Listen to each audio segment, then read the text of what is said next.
চট্টগ্রামের বাণিজ্যিক প্রাণকেন্দ্র আগ্রাবাদে ঘটে যাওয়া এক নজিরবিহীন ঘটনা নিয়ে, যেখানে নিজেদের জমানো টাকার জন্য একীভূত হওয়া ৫টি ব্যাংকের শাখায় তালা ঝুলিয়ে দিয়েছেন খোদ আমানতকারীরাই।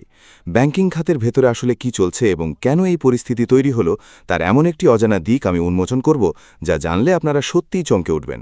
ভিডিওর শুরুতেই আপনাদের একটি কথা দিয়ে রাখছি, এই ভিডিওর একেবারে শেষ অংশে আমি আপনাদের এমন কিছু গোপন ও অত্যন্ত গুরুত্বপূর্ণ তথ্য দেব, যা আপনারা এর আগে কখনোই কল্পনাও করতে পারেননি।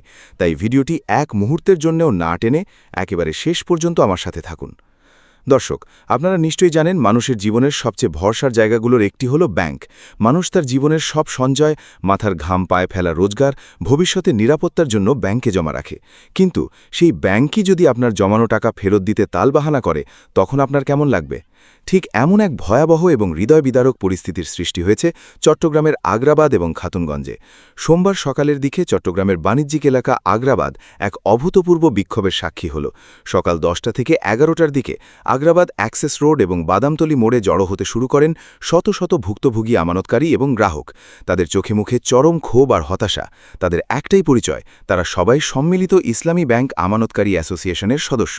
তারা প্রথমে বাদামতলী মোড়ে এক বিশাল বিক্ষোভ সমাবেশ করেন। এরপর তারা একটি মিছিল বের করেন। মিছিলটি আগ্রাবাদ অ্যাক্সেস রোড হয়ে প্রথমে এক্সিম ব্যাংকের সামনে যায়। সেখানে বিক্ষুব্ধ গ্রাহকরা ব্যাংকের শাখায় তালা ঝুলিয়ে দেন। এরপর তারা একে একে ইউনিয়ন ব্যাংক এবং ফার্স্ট সিকিউরিটি ইসলামী ব্যাংক পিএলসি এবং সোশ্যাল ইসলামী ব্যাংক সহ কয়েকটি শাখায় তালা দেন। এই ব্যাংকগুলো মূলত একীভূতকরণ প্রক্রিয়ার আওতায় থাকা ব্যাংক। আপনাদের সুবিধার্থে আমি ব্যাংকগুলোর নাম আবারও পরিষ্কার করে বলছি।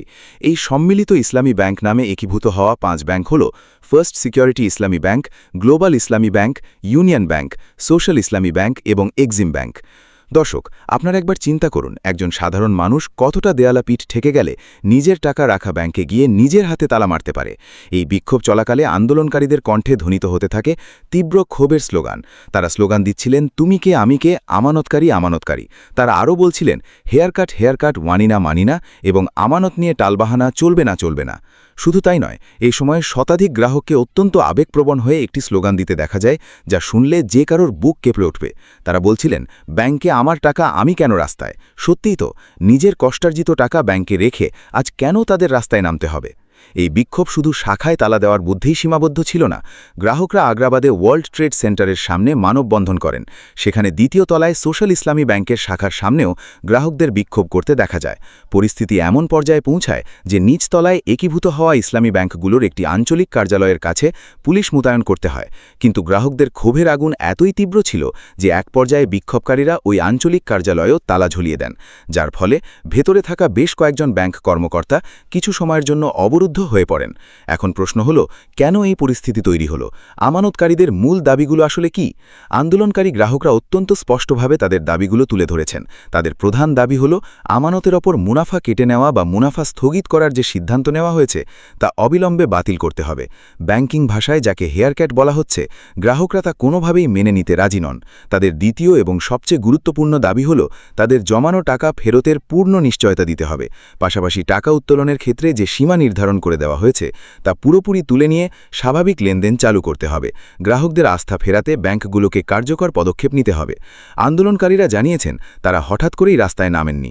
নিয়ম অনুযায়ী তারা এর আগে সরকারের বিভিন্ন পর্যায়ে স্মারকলিপি দিয়েছেন। কিন্তু অত্যন্ত পরিতাপের বিষয় হল, বারবার স্মারকলিপি দেওয়ার পরও তারা কোনো পর্যায়ে থেকেই কোনো ধরনের প্রতিকার পাননি। আর কোনো উপায় না পেয়ে বাধ্য হয়েই এখন তারা শাখায় শাখায় তালা ঝোলানো কর্মসূচি পালন করছেন। তারা কঠোর হুঁশিয়ারি দিয়ে বলেছেন, এই সমস্যা দ্রুত সমাধান না হলে সামনে আরও বড় এবং কঠোর কর্মসূচি আসতে যাচ্ছে। এই আন্দোলনের প্রভাব কতটা ভয়াবহ তা আমরা ইউনিয়ন ব্যাংক আগ্রাবাদ শাখার ম্যানেজার কায়সারুল আলমের কথা থেকেই বুঝতে পারছি।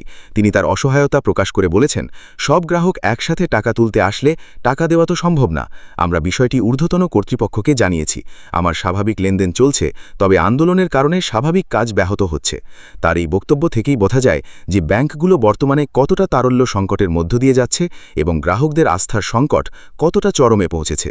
প্রিয় দর্শক, এই পুরো ঘটনার মধ্যে মধ্যে সবচেয়ে কষ্টের জায়গাটি হল সাধারণ মানুষের অসহায়তা। ব্যাংকে টাকা রাখা সাধারণ গ্রাহকদের করুণ আর্তনাদ। সামিনা আক্তার নামে একজন আমানতকারী অত্যন্ত আক্ষেপের সাথে যে কথাগুলো বলেছেন তা শুনলে আপনারও চোখে পানি চলে আসবে। তিনি বলেছেন, ভবিষ্যতের নিরাপত্তার জন্যই টাকা জমিয়েছিলাম, কিন্তু এখন দরকারে টাকা তুলতে পারছি না। সামনে পবিত্র ঈদুল আজহা, টাকা না পেলে হয়তো কোরবানি দিতে পারবো না। এর চেয়ে কষ্টের আর কি হতে পারে? একবার ভাবুন তো, সারা জীবনের সঞ্চয় ব্যাংকে পড়ে আছে, অথচ টাকার অভাবে একটি পরিবার ঈদের আনন্দ থেকে বঞ্চিত হচ্ছে, কোরবানি দিতে পারছে না। এর চেয়ে বড় ট্র্যাজেডি আর কি হতে পারে? এই ক্ষোভ শুধু আগ্রাবাদেই সীমাবদ্ধ নেই। এর আগে গত রোববার চট্টগ্রামের অন্যতম বৃহৎ পাইকারি বাজার খাতুনগঞ্জেও বিক্ষোভ করেছেন এই গ্রাহক এবং আমানতকারীরা। সেখানেও তারা ইউনিয়ন ব্যাংক সহ 3টি ব্যাংকের শাখায় তালা ঝুলিয়ে দিয়েছিলেন। সেই খাতুনগঞ্জের বিক্ষোভে অংশ নিয়ে ক্ষতিগ্রস্ত আমানতকারী সমিতির চট্টগ্রাম শাখার সাধারণ সম্পাদক মোহাম্মদ আজম অত্যন্ত যৌক্তিক একটি প্রশ্ন তুলেছেন। তিনি বলেছেন, গ্রাহকরা আদৌ তাদের টাকা ফেরত পাবেন কিনা, একীভূত ইসলামী ব্যাংকের নামে নাকি আলাদা ব্যাংকের পরিচয়ে টাকা দেওয়া হবে, সে বিষয়ে কোনো স্পষ্ট ব্যাখ্যা নেই। আমরা আমাদের টাকার নিশ্চয়তা চাই। তার এই প্রশ্নটি আজ প্রতিটি আমানতকারীর মনের প্রশ্ন। ক্ষতিগ্রস্ত আমানতকারী সমিতির প্রধান আবুল কালাম আজাদও সাংবাদিকদের কাছে তার চরম হতাশার কথা ব্যক্ত করেছেন। তিনি বলেছেন, জীবনের সব সঞ্চয় আমরা নিরাপত্তার জন্য ব্যাংকে রেখেছিলাম, আর এখন নিজের টাকা তুলতেই রাস্তায় নামতে হচ্ছে। সামনে ঈদ, পরিবারের নানা দায়িত্ব আছে, আমরা দ্রুত আমাদের আমানত ফেরত চাই। এই সাধারণ মানুষগুলোর আর্তনাদ কি সংশ্লিষ্ট কর্তৃপক্ষের কানে পৌঁছাচ্ছে না? পরিস্থিতি নিয়ন্ত্রণে আনতে ডাবলমোরিং থানার ভারপ্রাপ্ত কর্মকর্তা বা ওসি জামাল উদ্দিন খান তার পুলিশ বাহিনী নিয়ে দ্রুত ঘটনাস্থলে পৌঁছেছেন। তিনি জানিয়েছেন, খবর পেয়ে পুলিশ দ্রুত ঘটনাস্থলে পৌঁছে পরিস্থিতি নিয়ন্ত্রণে আনে। তালাগুলো খুলে দেওয়া হয়েছে এবং কোনো অপ্রীতিকর ঘটনা ঘটেনি। পুলিশের হস্তক্ষেপে হয়তো সাময়িকভাবে তালা খোলা হয়েছে, কিন্তু গ্রাহকদের মনের ভেতরে যে অবিশ্বাসের তালা লেগে গেছে, সেটা কে খুলবে? দর্শক, আমি ভিডিওর শুরুতেই আপনাদের কথা দিয়েছিলাম যে একেবারে শেষে আমি আপনাদের এমন কিছু গোপন এবং গুরুত্বপূর্ণ তথ্য দেব যা আপনারা এর আগে কখনোই কল্পনাও করতে পারেননি। তাই ভিডিওটি এক মুহূর্তের জন্যও না টেনে একেবারে শেষ পর্যন্ত আমার সাথে থাকুন। আপনারা বারবার একটি শব্দ শুনছেন, একীভূতকরণ বা মার্জার। বাইরে থেকে দেখতে মনে হচ্ছে দুটি দুর্বল বা তারল্য সংকটে থাকা ব্যাংক মিলে একটা বড় এবং শক্তিশালী ব্যাংক তৈরি হচ্ছে, যার নাম দেওয়া হয়েছে সম্মিলিত ইসলামী ব্যাংক। সাধারণ গ্রাহকদের বোঝানো হচ্ছে যে একীভূত হলে তাদের টাকা আরও বেশি নিরাপদ হবে, কিন্তু এর ভেতরের গোপন সত্যটি হলো সম্পূর্ণ ভিন্ন এবং ভয়াবহ। আসল সত্যটি হলো, যখন একাধিক আর্থিকভাবে দুর্বল বা তারল্য সংকটে থাকা ব্যাংককে একীভূত করা হয়, তখন ম্যাজিকের মতো তাদের ফান্ড বা টাকা বেড়ে যায় না, বরং তাদের বিশাল অঙ্কের খেলাপি ঋণ এবং লোকসানের বোঝাও একীভূত হয়ে যায়। আপনারা বিক্ষোভে একটি স্লোগান শুনেছেন, হেয়ারকাট মানি না। এই হেয়ারকাট শব্দটির পেছনের গোপন রহস্য কি আপনারা জানেন? আন্তর্জাতিক ব্যাংকিং নিয়মে হেয়ারকাট মানে হলো, ব্যাংক যখন দেউলিয়া হওয়ার উপক্রম হয় বা চরম লোকসানে পড়ে, তখন ব্যাংককে বাঁচানোর জন্য আমানতকারীদের জমানো টাকার একটি অংশ বা মুনাফা চিরতরে কেটে নেওয়া হয়। অর্থাৎ ব্যাংক তার নিজের লোকসানের দায় সাধারণ গ্রাহকদের ঘাড়ে চাপিয়ে দেয়। আপনাকে হয়তো বলা হচ্ছে যে শুধু মুনাফা স্থগিত করা হয়েছে, কিন্তু ভেতরে ভেতরে যে পরিকল্পনা চলছে তা হলো ব্যাংকের বিশাল অঙ্কের ঘাটতি মেটানোর জন্য দীর্ঘমেয়াদে আপনাদের আমানতের লাভের অংশ এবং কিছু ক্ষেত্রে মূলধনের একটি অংশ অবলোপন বা রাইট অফ করার আইনি পথ তৈরি করা হচ্ছে। এটাই হলো সেই গোপন সত্য যা কোনো ব্যাংক কর্মকর্তা বা কর্তৃপক্ষ আপনাদের সরাসরি বলবে না। আপনারা ভাবছেন টাকা উত্তোলনের সীমা হয়তো সাময়িক, কিন্তু বাস্তবতা হলো এই 5টি ব্যাংকের যে পরিমাণ ক্যাশ বা নগদ টাকা থাকার কথা, তা এই মুহূর্তে তাদের ভল্টে বা বাংলাদেশ ব্যাংকের কাছে সংরক্ষিত নেই।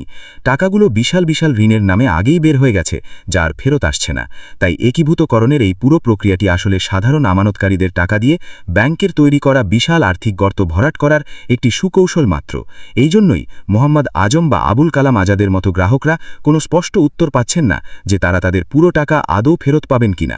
আপনারা যারা ভাবছেন আজ বা কাল পরিস্থিতি স্বাভাবিক হয়ে যাবে, তাদের জন্য এটি একটি বড় সতর্কবার্তা। ব্যাংকিং খাতের এই সংকট শুধু 5টি ব্যাংকের নয়, এটি পুরো আর্থিক খাতের একটি কাঠামোগত দুর্বলতার বহিঃপ্রকাশ। প্রিয় দর্শক, এই ছিল আজকের এই ঘটনার পেছনের রূঢ় বাস্তবতা এবং সেই গোপন তথ্য যা আপনাদের জানাটা অধিকার। আমার এই চ্যানেলের উদ্দেশ্যই হলো আপনাদের সামনে সত্যটি তুলে ধরা, তা যত কঠিনই হোক না কেন। আপনাদের কষ্টার্জিত টাকার সুরক্ষা আপনাদেরকেই নিশ্চিত করতে হবে এবং সবসময় চোখ কান খোলা রাখতে হবে। আশা করি বিষয়টি বুঝতে পেরেছেন। আর আজকের ভিডিওটি এই পর্যন্তই। আশা করি ভিডিওটি আপনাদের ভালো লেগেছে। ভিডিওটি ভালো লাগলে লাইক আর কমেন্ট করতে ভুলবেন না। দেখা হবে অন্য কোনো ভিডিওতে। সে পর্যন্ত সবাই ভালো থাকবেন। ধন্যবাদ।